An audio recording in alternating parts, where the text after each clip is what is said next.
Yes, you pulled her that way. Oh, that's so. That's it. All right, now try it again. This is behind the scenes on the sets.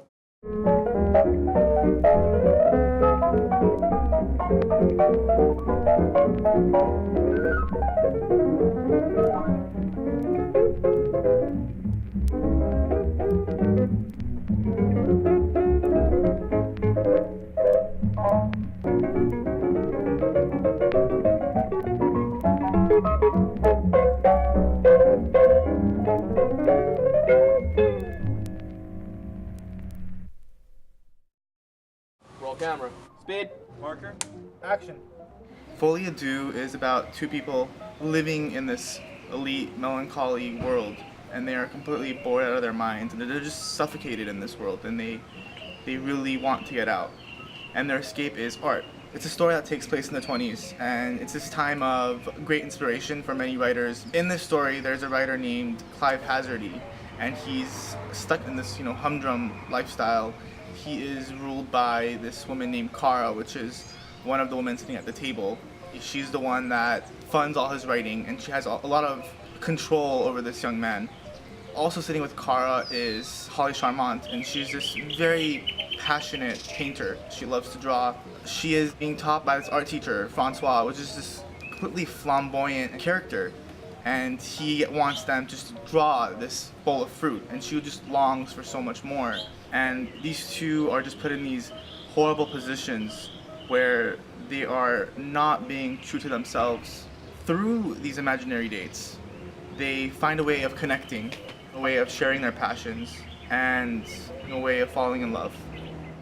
It was a real big challenge, but like a really fun challenge, because period pieces, especially on a low budget, are always going to be an inevitable challenge. We had loads of different locations and an amazing crew to work with, as well as great actors, so it was definitely a very fun challenge.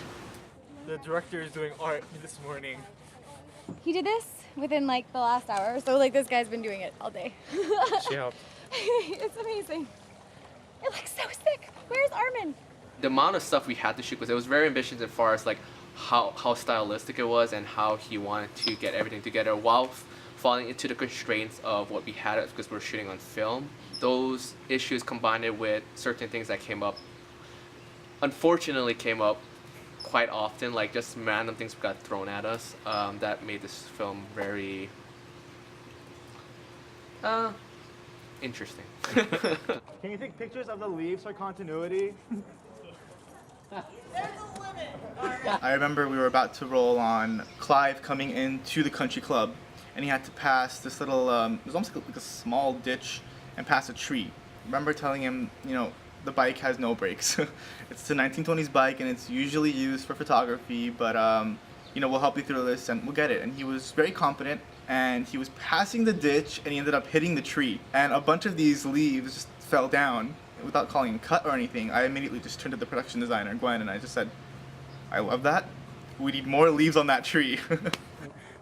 This smoke is so awesome. It's raining, and we're waiting. Kind of rhymes. We couldn't quite predict it. We kind of had an inkling just because the day started with being a little gloomy, but the day before was pretty sunny and we never had a problem. But the next day, obviously, rain clouds hit. We went crazy because it started drizzling and we had to grab the little pop-up tents and start covering all the camera equipment. Everyone was just a mad dash. It was a hassle. It killed probably 2 hours out of that day. So yeah, the rain was a hindrance, but just like the name goes with this production, there's always something that happened, and we always overcame it. It just rolling the punches. When I saw Will, he almost was the exact image of Clive in my head when I was writing the story. It was just so busy on set, running around and making sure things were running properly. I never had the chance to really take in all that was going on at that moment. He's great. He's really open to your own interpretation and try out new things. And you felt like each take was for you as much as it was for him. So we definitely felt really taken care of as actors, which is great. There is so much to say about Tina in a short time. She just brings so much energy and so much so much of herself to set every day. When Tina came in to audition, everyone in that room, when they saw her, they just remembered her because of how she carried herself in the room. I mean, she had the whole green 20s outfit with the long pearls, and I just couldn't help but think she wanted this so much. We also did a few dance auditions and learning how to waltz and tango in the auditions was like nothing I've ever done before, so it was very unique, and from that moment I kind of knew that this was going to be special. I was pretty nervous. We had to do a lot of dancing. I did feel like I had great chemistry with Tina, and it was a good way to start this whole experience. We had about 3 or 4 days of rehearsal for the tango scene, which was hard. And we sort of did have a feeling that the day of it would be kind of just gotta just go and throw caution to the wind and do it.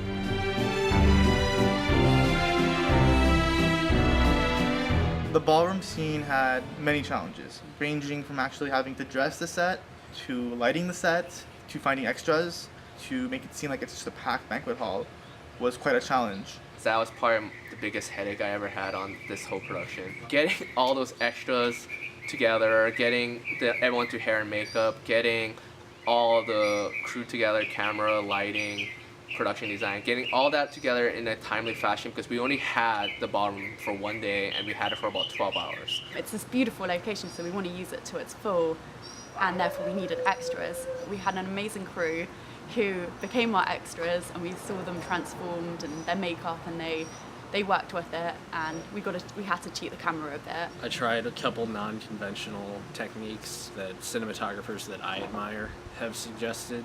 We built a rig that we could hoist up into the air, and it was just a series of, I think, 40 household 100-watt bulbs over the dance floor, and that it looked beautiful.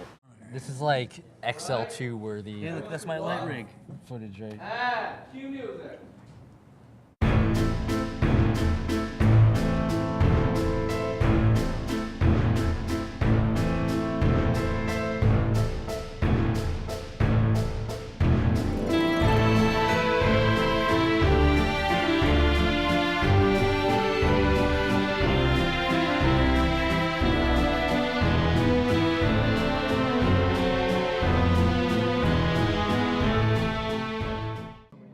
Cut! Water?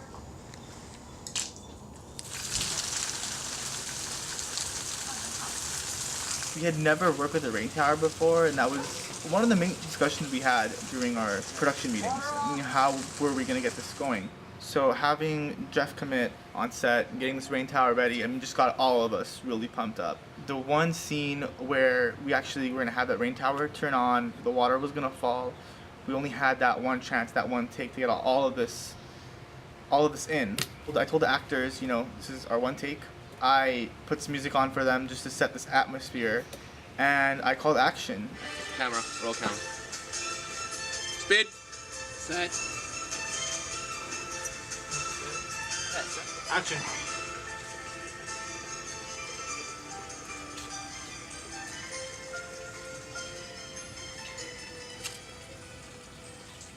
Water?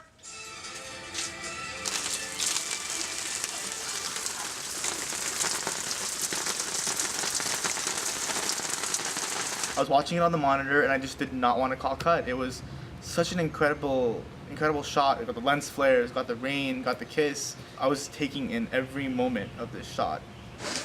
That was Awesome. wow.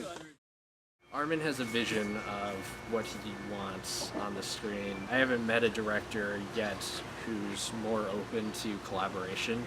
He'll listen to anybody's idea, whether it's mine or a PA's idea. He'll listen and honestly consider it. He's very calm, but also very detailed. So it was like really great to work with him. He goes into so much detail and is always very clear on exactly what he wants, but with a fun edge to it.